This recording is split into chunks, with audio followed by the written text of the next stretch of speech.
আসসালামু আলাইকুম। আজকের ক্লাসের টপিক হলো যে পাইথনের ভেরিয়েবল। তো গত ক্লাসে আমরা বেসিক পাইথন নিয়ে আলোচনা করছি। তো আজকে আমরা আলোচনা করব পাইথনের ভেরিয়েবলটা কি।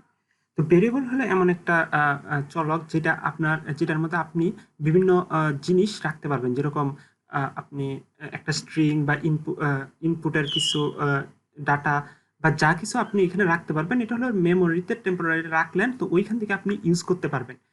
তো ধরেন আমি একটা প্রিন্ট করলাম, একটা লেখা যে ধরেন প্রিন্ট করলাম যে ইনভিজিবল হ্যাকার্স কমিউনিটি। এখন ধরেন এখন এই লেখাটাকে আমি ২-৩ বার বা ১০ বার প্রিন্ট করতেছি। ধরেন ৪ বার প্রিন্ট করলাম। তো আমি যদি এটাকে রান করি, তো আমাকে এখানে ৪ বার দেখাইতেছে। এখন আমি যদি চাইতেছি যে না, এটাকে আমি ইনভিজিবল হ্যাকার্স কমিউনিটিকে আমি আইএসসি এভাবে লিখবো। তো প্রত্যেকটাতে কিন্তু আমার চেঞ্জ করতে হইতেছে যে আইএসসি। তো এভাবে প্রত্যেকটাতে আমার চেঞ্জ করতে হবে। তো এটা করা কিন্তু একটু টাফ, কারণ আপনি একটা ভেরিয়েবলের মান সরি একটা টেক্সট কিন্তু ধরেন আপনি একটা কিছু ইউজ করবেন, যেন আপনার নাম একটা প্রোগ্রামে ইউজ করবেন। তো নামটা কিন্তু অনেক জায়গায় আপনি ইউজ করতে পারেন। আপনার নামটা বা টিমের নামটা যাই বলেন।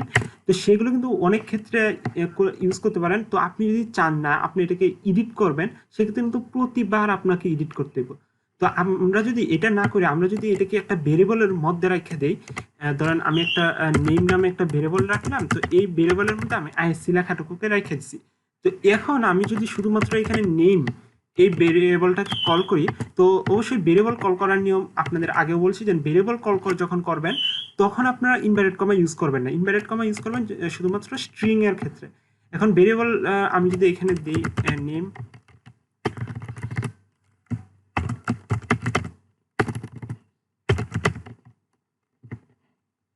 আচ্ছা আমি সবগুলোকে চেঞ্জ করতেছি। তো আমি এখানে নেম ভেরিয়েবল দিছি। তো এখন যদি আমি এটাকে রান করি, তো দেখেন আমাকে আইএসসি লেখাটা প্রিন্ট করতেছে। কারণ এখানে ভেরিয়েবল লেখার নিয়ম হলো ফার্স্টে আপনি ভেরিয়েবলের নামটা দিবেন, এরপর অ্যাসাইনমেন্ট অপারেটরটা দিবেন, ইকুয়াল সাইন। এখন অপারেটর কি সেটা নিয়ে আমরা নেক্সট ক্লাসে আলোচনা করব। তো আপাতত জানিয়ে রাখেন যে এখানে অ্যাসাইনমেন্ট অপারেটর মানে ইকুয়াল সাইনটা দিতে হয়। এরপর আপনি যে ভ্যালুটা আছে ওই ভ্যালুটা দিবেন। ফার্স্টে ভেরিয়েবলের নাম, ইকুয়াল সাইন, ভেরিয়েবলের ভ্যালু। এভাবে আপনি করতে পারেন, ভেরিয়েবলটাকে মানে ভেরিয়েবলটাকে সেট করতে পারেন, ক্রিয়েট করতে পারেন। এরপর আপনি যখন প্রিন্ট করবেন, তখন শুধুমাত্র আপনি ভেরিয়েবলের নামটা দিয়ে দিবেন, তাহলেই হয়ে যাব। তো এখানে আমার ভেরিয়েবলের নামটা হলো নেম, তো আমি নেম ভেরিয়েবলটা দিয়ে দিলাম। এখন আমি যদি এটাকে রান করি, তো আমাকে এখানে শো করতেছে আইসি আইসি আইসি। বাট এখন আমি যদি চাই এটাকে চেঞ্জ করার জন্য, তো আমি দেখেন এখানে ইনভিজিবল এসসি, তো একটার শুধুমাত্র ভেরিয়েবলটার নাম ভ্যালুটা চেঞ্জ করছি। এখন যদি আমি এটাকে রান করি, দেখেন আমার কিন্তু প্রত্যেকটা চেঞ্জ হয়ে গেছে। তো এইভাবে আপনারা যদি ভেরিয়েবলের মধ্যে রাখেন একটা ডাটা, তো সেক্ষেত্রে আপনার একবার চেঞ্জ করাতেই, ভেরিয়েবলের ভ্যালুটা চেঞ্জ করাতেই অটোমেটিক সবগুলো কিন্তু চেঞ্জ হয়ে গেছে। এটা হলো ভেরিয়েবলের একটা সুবিধা। এখন কথা হলো যে ভেরিয়েবলের নামটা যে দিলাম, এই নামটা কি কি রকম হইতে পারে। তো নামটা যে কোনো রকম আপনি ইচ্ছা মতো দিতে পারবেন, তবে কিছু কন্ডিশন আছে। ভেরিয়েবলের নামের কন্ডিশনের মধ্যে ফার্স্টে হলো যেন তো আপনার ভেরিয়েবলের নামটা কখন অল টাইম লেটার দিয়ে শুরু হইব, মানে ফার্স্ট যেটা আছে সেটা লেটার, মানে A B C D E F এরকম হইব, কোনো নাম্বার দিয়ে শুরু হওয়া যাবে না। অথবা আপনি চাইলে একটা আন্ডারস্কোর দিয়ে শুরু করতে পারেন, সেটাও সমস্যা নাই। বাট কোনো হইবে না, ভেরিয়েবলের নাম কোনো নাম্বার দিয়ে শুরু হইতে পারবে না। আর অবশ্যই এটা কোনো কিওয়ার্ড হইতে পারবে না, পাইথনের কিওয়ার্ড। এখন কিওয়ার্ড কি সেটা যদি বলেন, যে যেরকম পাইথনে কিছু রিজার্ভ ওয়ার্ড আছে, মানে ওই ওয়ার্ডগুলো তারা ফিক্স করা জানে, এটার কাজ একটা দেওয়া আছে। ধরেন আপনি এখানে প্রিন্ট প্রিন্ট এই যে শব্দটার মানে হলে যেন আপনার কোনো আউটপুট দেখাবে, এটা হলো পাইথনে ফিক্স করা। এটা আপনি চেঞ্জ এরকম কোনো নাম ভেরিয়েবলের দিতে পারবেন না। তো এরকম কিছু কিওয়ার্ড আছে যেগুলো আপনার গুগল থেকে জানতে পারবেন যে কি কি কিওয়ার্ডগুলো আছে। এখানে অনেকগুলো কিওয়ার্ড আছে। তো এইগুলো আপনার ভেরিয়েবলের নামে ইউজ করতে পারবেন না। এরপর আসেন যে এই ভেরিয়েবলটাকে কিন্তু কেস সেন্সিটিভ। কেস সেন্সিটিভ বলতে এটাই, যে আমি যদি এখানে নেম ইউজ করি সব স্মল লেটারের, এখন আমি যদি কল করি যে এখানে নেম একটা ক্যাপিটাল লেটার দিলাম, তো দুইটা কিন্তু সেম না। এই নেম আর এই নেম সেম না, কারণ দুইটা এখানে কেস সেন্সিটিভের হয়েছে। তো এখানে দেখেন কেস হলো ক্যাপিটাল লেটার, আর এখানে কেস হলো স্মল লেটার। তো এখন যদি আমি এটাকে রান করি, দেখেন একটা এরর আসতেছে যে নেম ইজ নট ডিফাইন্ড, মানে এটা আমার যে ভেরিয়েবলটা বলছি সেটা আমার ডিফাইন না। তো দুইটা কিন্তু আলাদা। আপনি যদি আবার আরেকটা উদাহরণ যদি দেই, ধরেন এখানে আমি নেম এভাবে যদি ভেরিয়েবল দিই দেন আইএসসি, তো আমার নেম স্মল লেটারের যেটা আছে সেটা হলো আমার ইনভিজিবল এসসি, আর যেটা ক্যাপিটাল লেটার আছে সেটা আমার আইএসসি দেওয়া। এখন আমি যদি দুইটাকে প্রিন্ট করি, তো আমাকে দেখেন দুইটা কিন্তু আলাদাভাবেই প্রিন্ট হয়েছে। আর আমি যদি সেম রাখতাম, যেন এখানে দুইটাই নেম রাখতাম, তো আমার কিন্তু এটা শুধুমাত্র নেমটাই প্রিন্ট করতো। তো এখানে দুইটা মানে ক্যাপিটাল লেটার আর স্মল লেটার মানে হলো দুইটা আলাদা, এটাকে বলা হয় কেস সেন্সিটিভ। তো এখন আসেন যেন টাইপ। একটা ভেরিয়েবলের টাইপ অনেক ধরনের হয়, ধরেন আপনার তার মধ্যে উল্লেখযোগ্য 4টা টাইপ নিয়ে আমি আলোচনা করতেছি। তো ফার্স্ট টাইপ হলো যেন আপনার স্ট্রিং, ধরেন যেটা আমি করলাম যে name is equal to invisible SC, এটা হলো একটা স্ট্রিং। এখন স্ট্রিং লেখার নিয়ম এরকম যে ইনভার্টেড কমার মাঝে, এরপর আসেন যে ইন্টিজার। ইন্টিজার ধরেন আমি একটা নাম্বার দিলাম, নাম্বার ইজ ইকুয়াল টু 21। তো 21 যে নাম্বারটা আছে এটা ইন্টিজার টাইপ। এখন ইন্টিজার কি? ইন্টিজার হলো পূর্ণ সংখ্যা যেটা কোনো দশমিক আসবে না, মানে 1 2 3 4 5 6 আবার -1 -2 এইগুলো হলো আপনার পূর্ণ সংখ্যা। আর ফ্লট নাম্বার ধরেন আপনি একটা মান দিলেন, ধরেন পায়ের মান দিলাম যে 3.14159, তো এটা কিন্তু একটা দশমিক সংখ্যা, মানে এটাকে বলা হয় ফ্লট টাইপ, তো ফ্লট নাম্বার। তো আরেকটা আছে যেন বুলিয়ান, তো বুলিয়ানকে এটা হইতে পারে ট্রু অথবা ফলস, এই দুইটাই হইতে পারে। বুলিয়ানে হয় ট্রু হইবে নাহলে ফলস হইব। তো এই 4টা টাইপ নিয়ে আপনারা মেইনলি কাজ করবেন। এছাড়াও আরো অনেকগুলা টাইপ আছে, নান টাইপ আছে, আরো লিস্ট টাইপ আছে, অনেক টাইপ আছে, ওইগুলো নিয়ে আস্তে আস্তে আপনারা জানবেন। বাট বেসিক্যালি এই 4টা নিয়ে সবচেয়ে বেশি কাজ করা হয়। তো এখন এই টাইপগুলো যেন আমি বললাম যে না এটা স্ট্রিং টাইপ, এটা ইন্টিজার টাইপ, এটা ফ্লোট টাইপ, আর আপনি এটাকে চেক না করে কিভাবে বুঝবেন যে এটা কোন ধরনের টাইপ? তো সেক্ষেত্রে আপনার টাইপ ভেরিয়েবলটা ইউজ করবেন, টাইপ ফাংশনটা ইউজ করবেন।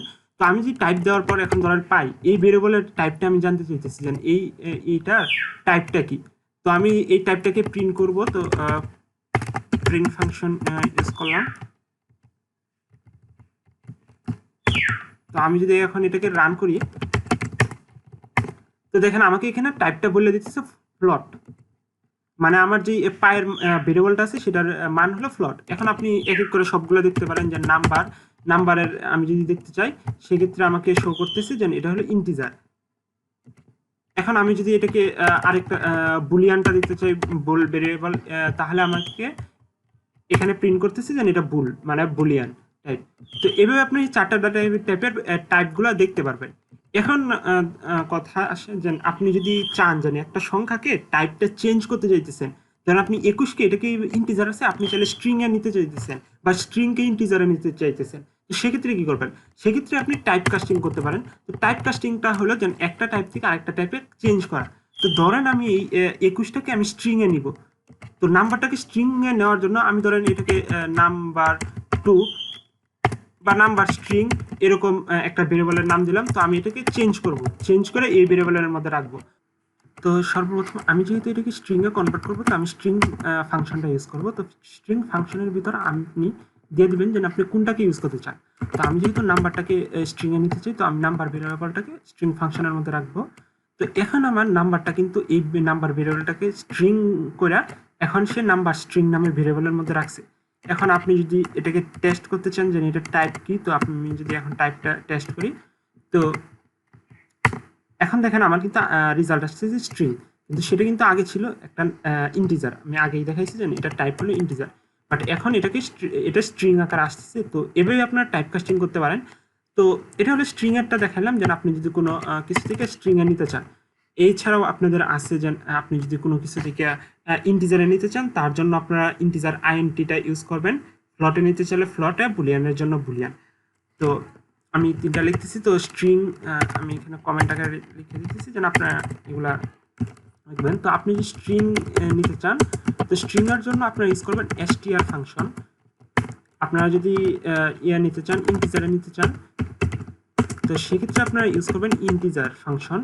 আর আপনারা যদি ফ্লটে নিতে চান, ফ্লটিং নাম্বার, তো সেক্ষেত্রে আপনি ইউজ করবেন ফ্লট ফাংশন। আর আপনি যদি বুলিয়ানে নিতে চান,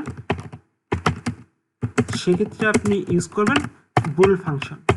তো এই 4টা ফাংশন ইউজ করে আপনি ইজিলি 4টার মধ্যে টাইপকাস্ট করতে পারেন। তো এখন আসেন যে মাল্টিপল ভেরিয়েবলগুলো আপনি কিভাবে কল করবেন। তো ধরেন আমি 3টা ভেরিয়েবল নিলাম, যেন x is equal to 5, y is equal to 6, z is equal to ধরেন 8।